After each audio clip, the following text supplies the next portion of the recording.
Hello guys, magandang umaga. Doing my task every morning after wake up.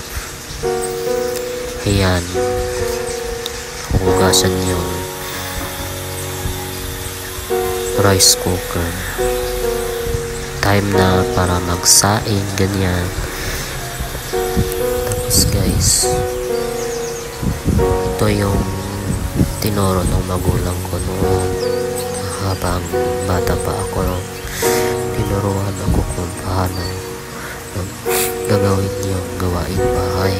So every morning itong ginagawa. Una bago po natin gawin yung task na magsasaing, hugasan muna natin lahat ng gamit. Tapos yan, hugasan yung paso. Tapos amoyin kung amoy pa ba sabon. Pero kung hindi na, pwede na natin patuyin lagi sa patuyuan. Tapos yan, kutsara, hugasan.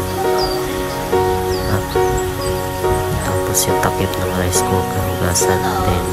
Tapos patutuyuan. Yun, patuyo na natin. Tapos ayan guys, yung rice cooker hugasan na natin bago natin lagyan ng bigas. Hugasan natin para hindi madali mapanis yung kanin natin sapagkat may kanin pa tayong natira. Tapos ayan,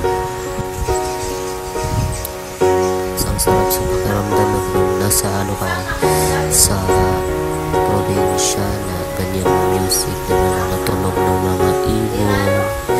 Tapos ano man tawag nito, yung wala kang ibang naririnig tapos sabay tuktok ng piano, ganyan pa nasa pa ng probinsya, no?